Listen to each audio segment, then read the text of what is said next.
When the Alter Rebbe was in jail, the authorities had a lot of material that the Misnagdim sent in, reports against the Alter Rebbe, and therefore there were a lot of questions that they had to ask the Alter Rebbe to verify what he answers to all the accusations and claims against him.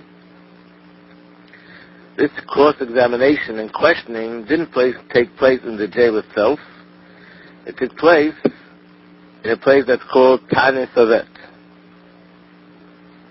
Tanis Savet, this was like a little island. They had to go there with a boat. And there was a special captain who was in charge every time to take the Alter Rebbe from the jail with the boat to Tanis Savet. He went there and he came back with the Alter Rebbe. One time they went there, it was at night, and the Alter Rebbe wanted to be Mechadej Levana, make the blessing over the new moon. But in order to do that properly, he wanted the boat to be standing, not to move. And that way he can concentrate better. So he asked the captain to please stop the boat so he could make the blessing over the new moon. The captain refused to do it. So Alter Rebbe said to him, the truth is, if I want to, I can actually myself stop the boat. I can make the boat stop myself. The captain still refused to listen to Alter Rebbe when suddenly the boat stopped. When the boat stopped, Alter Rebbe started to be Mechadej Levana, and he said the first part, Hallelujah Hashem in Hashemayim, but he didn't make the bracha, didn't make the blessing. And then the boat started to move again. After the boat started to move again, once again the Alter Rebbe turned to the captain and said, would you please now stop the boat for me? And the captain said to him, after seeing that Alter Rebbe had the power to stop it, he realized this is not an ordinary person. And he said to Alter Rebbe, what would you give me if I do it? Obviously he was smart enough to realize to get a bracha from such a great person. So Alter Rebbe said, I'll give you a bracha. And I'll write it down on a piece of paper for you. And then he stopped the boat, and Alter Rebbe did the whole Kiddush Levana. As a result of this later, this captain was promoted to a much higher position in the government. He lived a very long life, and he became very wealthy. And he had the note that the Alter Rebbe wrote him with the bracha. He had it in a gold frame, and he kept it as a very precious item. In fact, there was a chassid whose name was Dave Zev from Yekaterinoslav. He saw the note. He never met the captain himself, but he saw the son of this captain, and he showed him the note, and he read what the Alter Rebbe wrote. The previous Rebbe once said that when he was a child, he was always wondering, why did the Alter Rebbe have to ask him again to stop the boat? Then the Alter Rebbe had a promise in this bracha. The Alter Rebbe already stopped the boat, which means he was capable of having the boat standing until he finished the entire blessing of Kiddush Levana. So why did he have it move again and then once again ask him to stop the boat? So the Frierdiker Rebbe answered, when he grew older, he said when he became older, he started to learn more Chassidus Chabad, more Chassidus, and then he realized that there's a very deep concept behind this. And that is, Alter Rebbe wanted that when he observes a mitzvah, it should be in a natural order, and not in a miraculous way. This is something which the Rebbe elaborates a lot on in the Sichos, how the whole purpose of creation is that Hashem wanted to make a dwelling place in this physical world. And what is it that characterizes this physical world? That it's a world that follows the order of nature.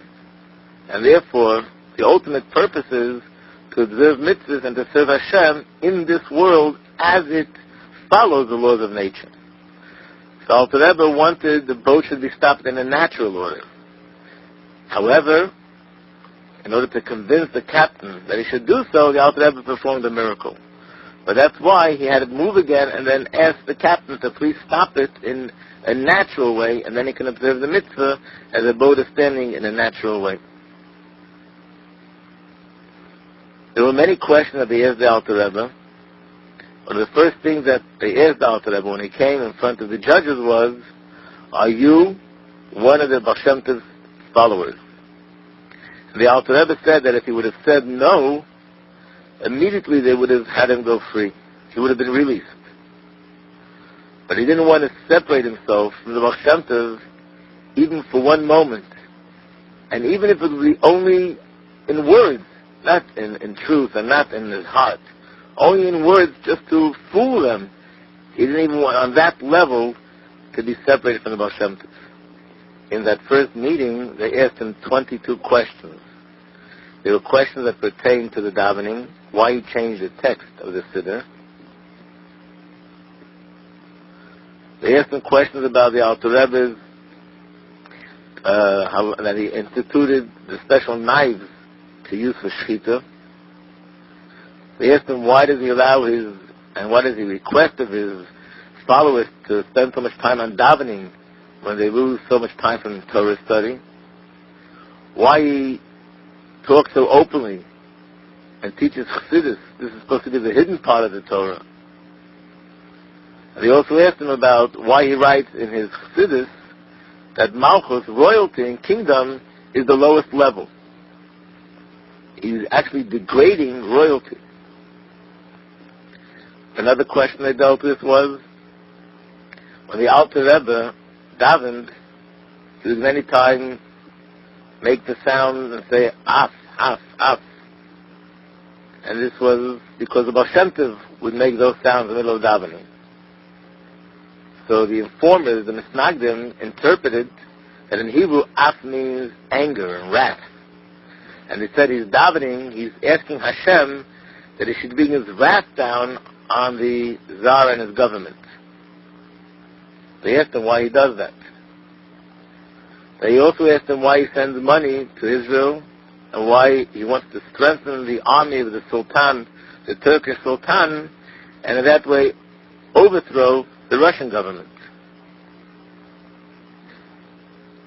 The last 22 days that the Alter Rebbe was in the jail, Alter Rebbe said they were the most difficult ones because they were really torturing him with all sorts of questions like what is a Jew, what is Hashem, what is the nature of this relationship between Hashem and the Yidden, and what is the relationship between Yidden and Hashem. And the idea that Alter Rebbe had to explain such lofty and refined concepts, such spiritual concepts, to such coarse people hurt Alter Rebbe tremendously. So there were times where literally he burst out in tears because of this. His heart was torn that he has to answer such coarse people and give them information and explain to them such deep spiritual concepts. In reference to the question, why he tells the Chassidim to spend so much time on davening, Alter Rebbe explained to them that there are certain souls, certain neshamas, that they're more connected to davening, and certain neshamas that are more connected to Torah study. In other words, certain souls that their main source of inspiration comes from studying Torah, and other souls that their main source of inspiration comes from davening. And even in the times of the Gemara, we find that there were certain people who studied Torah so much that they hardly spent any time on davening. They would daven only once in 30 days. And even then, they davened very briefly. And every day when they said the Shema, they also said a very brief Shema. They just put their two hands on their eyes, and that's the very brief Shema of Rabbi Yehuda Hanassi, which means their main occupation was Torah study. But then we find people, which the Gemara calls Chassidim HaRishonim, they spent 9 hours every single day for davening. And the Gemara says, so they spent so much less for studying Torah, when did they have a chance to accomplish in Torah study? And the Gemara says that because they were so pious and they spent so much time on their prayers, therefore they had special success in their Torah study. That was a little bit of time they were able to accomplish what others accomplished with a lot of time. The Alter Rebbe concluded that those souls that follow the Vilna Gaon, these are souls that are more connected to Torah study. And they get their main source of inspiration from Torah study. And the souls that follow me and the Baal Shem Tov, those are souls that they get their main source of inspiration from davening. And in general, with a lot of the questions, the Alter Rebbe follows the same pattern. Rather than totally destroying the other opinion, the Alter Rebbe showed them that there's room for both things. In reference to the question of why the Alter Rebbe says af, what does it mean? The Alter Rebbe said that to answer this question really pained him terribly, because he had to reveal to them the Baal Shem Tov's hidden reason why he says this in davening. And the truth is, he really could have given some answer which is not even true.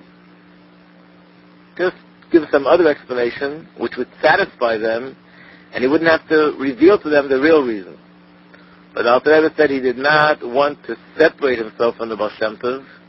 And even in this thing, just a sound that the Baal Shem Tov made, the Alter Rebbe didn't want to separate himself from this sound and give some sort of an interpretation which is not truly the Baal Shem Tov. Even if it's not that he really means it, just to give an impression to these people.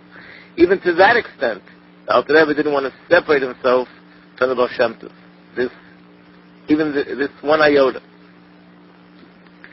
The last question of the 22 questions was in reference to what the Alter Rebbe writes at the end of the first Perek of Tanya.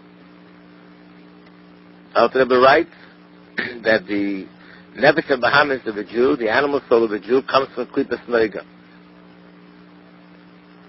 And the Nefesh of a non-Jew comes from the other Klipas. And the Alter Rebbe was asked this question, how does he write such a thing about the non-Jews? Instead of answering this question, Alter Rebbe just smiled. When the judges saw that he smiled, they took that as an answer, and they didn't ask him any more questions. Later, when the Alter Rebbe went out of jail, he explained what was the meaning of his smile. The smile meant, you see that I answered all the 21 questions properly. You see that I explained it so well that you understood it. So do you want me to explain to you what I write about the nefashos of Umas Ha'olam in a way that you should understand it? What do you need to understand that for? It's much better that this question remains unanswered. The Alter Rebbe said the judges understood the implication of that smile, and therefore they didn't ask him any more questions. In fact, when the Alter Rebbe went out of jail, he said a maimer on the words Tachas Asher Le'evaratas Hashem Alekecha, and in the maimer he discusses the greatness of simcha, of joy. And he spoke about the fact that simcha mamtekes dinim. It's a concept in Chassidus which means joy sweetens the dinim, the judgment of Hashem. If God forbid there's any kind of judgment, if something negative has to happen, there's any kind of negative energy, then simcha could cancel it and nullify it. So when Alter Rebbe said this, he added, and I saw this explicitly in Tanem Savet. What he was referring to was that when they asked him those questions and he smiled, that smile canceled the dinim, canceled the judgment. In reference to the question, why the Alter Rebbe writes in Chassidus that Malchus, kingdom and royalty, is the lowest of all the spheres, the Alter Rebbe said, the answer to this is very long, and I have to elaborate on this a lot, and I cannot do this verbally. I'd rather do this in writing, where I can explain myself completely. So they gave him the time that he needed to write it down. The Alter Rebbe wrote it down in Lashon Kodesh, in Hebrew, and then they sent it to two people which were official translators and interpreters of the government, that they would translate what the Alter Rebbe wrote in Russian. And one of these people, where they sent it to, was someone who was in the city of Vilna. And I will go back to that chassid that we said before went to the city of Vilna by the Alter Rebbe's orders. He said someone should go now to the city of Vilna.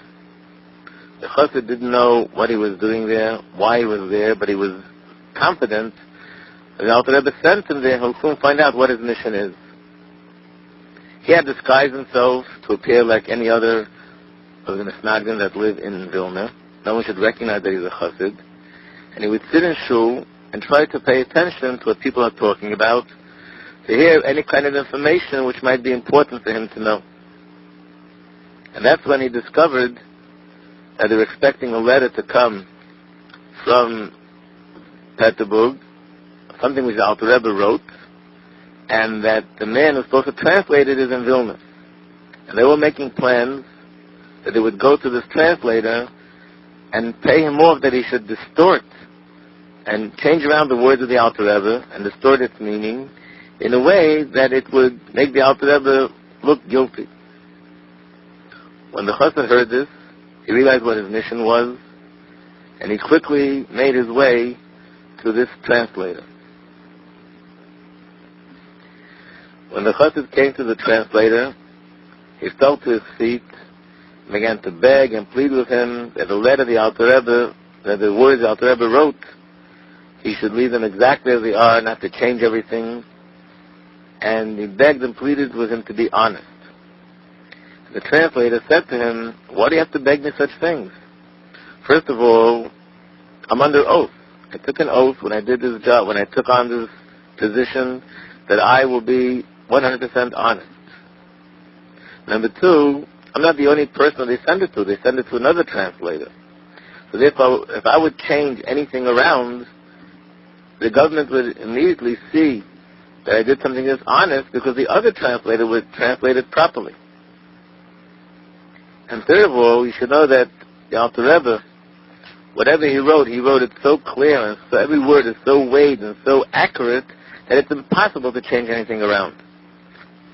And the Chassid said to the translator, "The Alter Rebbe is the one that said that I should come here. And he's a godly person. And therefore, if he told me to come, there's no doubt that it was necessary for me to come and to talk to you.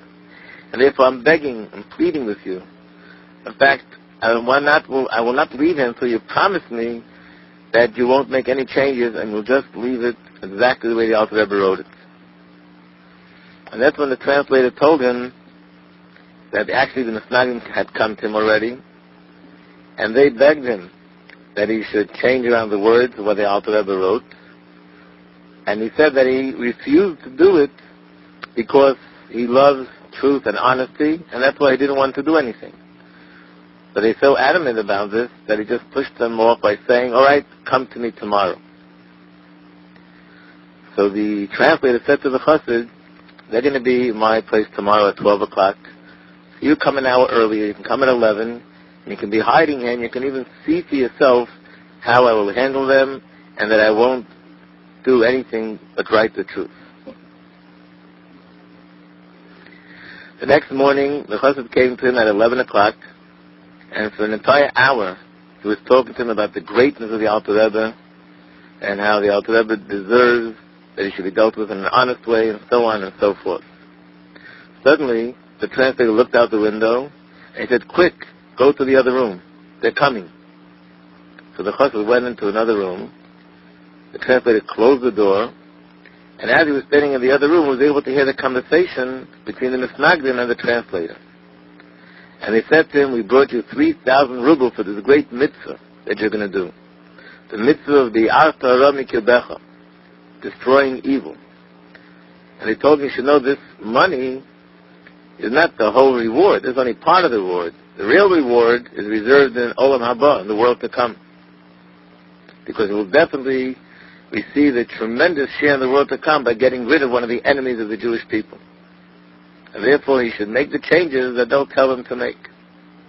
So the translators pleaded with him, "How can I make it? How can I do such changes when there will be another copy sent to another translator? And that's when they'll discover that I did something which is a distortion. And then I will suffer." So the Misnagdim said to him, "No, it's not a problem. The Hebrew language is a language that lends itself to a lot of different ways of translating. So therefore, both ways are acceptable, and they'll trust you more because you're the primary translator. So they'll trust you more than they'll trust the other person. They began to beg with him that he should take the 3,000 rubles.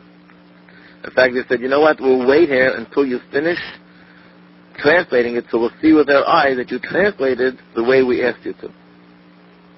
So he said to them, I'm not going to take a penny. I will translate it the way you requested, but I need until tomorrow to finish the job. And tomorrow you can send somebody to me, a representative of your group, and I'll show them what I did, and you'll see that I did it exactly the way you asked me to do it. In fact, I'll make it even worse for the Alter Rebbe. Snagdon left his house very excited and very happy, and when the translator opened the door, the chassid ran out in a panic. He began crying and began begging and pleading the translator to have rachmanis from the Alter Rebbe on his wife, on his children, on all the thousands of followers and students. And he said, after all, what am I requesting you? Just one simple thing, and that is to write the honest truth. The translator calmed down the chassid and he said, I promise you that I'm going to write the honest truth, and that's what I'll do. I mean, do you think that I would have you stand in the second room if I wasn't planning to do what you asked me to do? But I asked you to come today and to listen into this conversation. Believe me, when they tell me that I'm going to have a share in the world to come, I believe that by saving a person's life, you get a share in the world to come, not by the opposite. I just had to say it to them in order for them to let me go. What I will do is as follows. I'll write 2 translations. One of them I'll show them, but the real one and the honest one I will send away. In fact, you can come here tomorrow and you'll see the honest, truth translation. And in fact, you can go along with the messenger that I will send to the post office, and you'll see that it's going to Petersburg. That's what happened the next day. The chassid came, and he saw that it was translated the emes away, and he actually went along with the shliach, with his messenger, and he made sure that it was sent away in the mail. Then he went back to the translator, and he thanked him for what he did. This chassid continued to be in the city of Vilna, and he tried to listen and hear everything he possibly can and pick up any significant piece of information until he heard the Misnagdim discussing amongst themselves that it appears that the Alter Rebbe is soon going to go free, and everything they did is in vain, didn't succeed. At this point, the chassid realized that his mission was accomplished, and with great excitement, he returned back home. During the time that the Alter Rebbe was in jail, everybody had fasted, everybody was tremendously affected by this, and especially the Alter Rebbe's family. The Alter Rebbe's Rebbetzin and his sons and his daughters. Nevertheless, they all continued to fast as they were instructed Mondays and Thursdays. And even the Alter Rebbe's grandchild, who was only 9 years old, the Tzemach Tzedek, he also fasted. Every single day there was a minyan of 10 people that went to the kibbutz, to the gravesite of the Rebbetzin Dvoraleya, the mother of the Tzemach Tzedek, and they said the entire Tehillim there.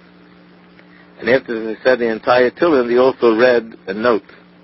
The note was written by the Mittel Rebbe, and the content of the note was briefly the story of how the Alter Rebbe was arrested, and at the end of the note it said, "We the Bezdin," and listed the names of the people.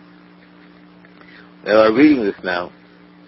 We decree upon you that you should go and inform the Mazritcha Magid and his Rebbe, the Baal Shem Tov, and that they should daven that the Alter Rebbe's arrest should have no effect on his health,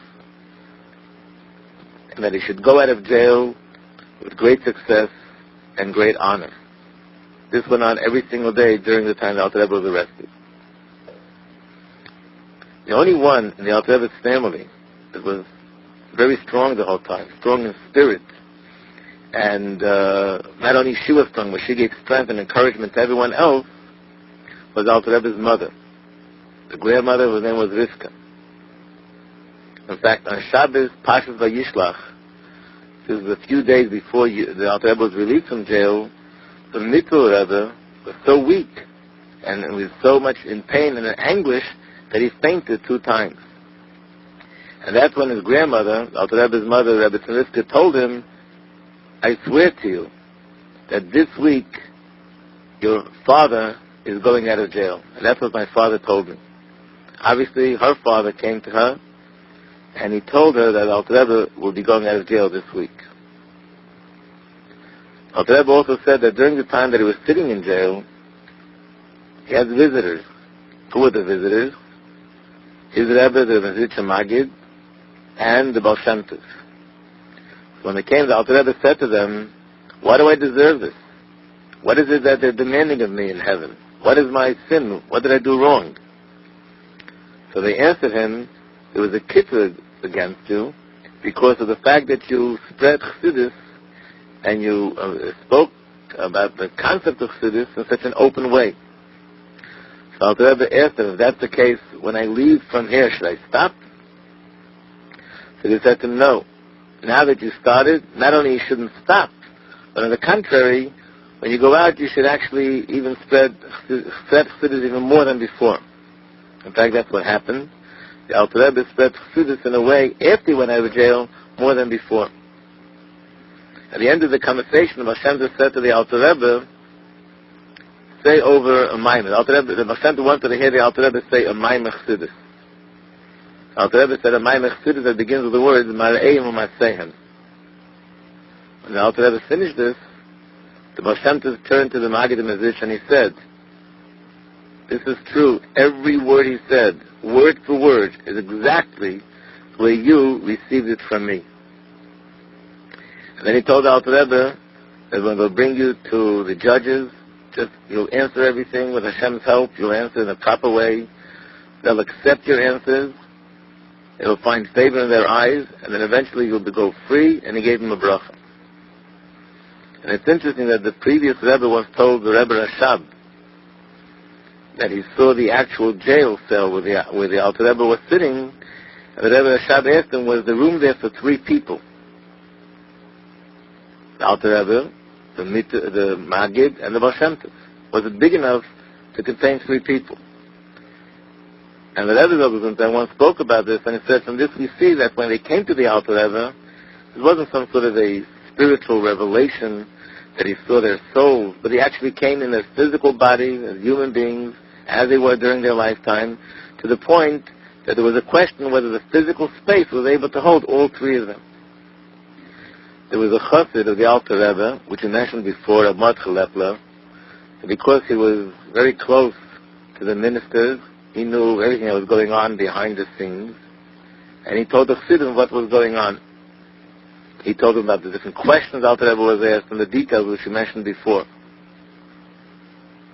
In fact, in the year 1990, Tavshin Nun, when the communist regime fell, through the course of time, the communists actually gave a gift to the Rebbe, and that was all the files of the Alter Rebbe's cross-examination, the questions and the answers. And you see also in that file, which is written in Russian, of course, the way it was translated in Hebrew, but he also writes, and you have a copy of the complaints and the claims that the Misnagdim reported against the Alter Rebbe. But at that point, this chassid was the one who had all the information, and they found out on Friday, it was Erev Shabbos, Tezvav Kislev, that it's a definite thing that pretty much in the actual Senate, they already deliberated on this whole subject, and they arrived at the conclusion that the Alter Rebbe is definitely not guilty, and he'll be freed, but they set aside a few more days until they'll finally give the final verdict. But they were sure the Alter Rebbe is now coming out of jail, and they were waiting with great anticipation for that day. Finally, it was on a Tuesday, on the 19th day of Kislev, Yutes Kislev. That was the day they came out with the final verdict that the Alter Rebbe is not guilty, and he should be released.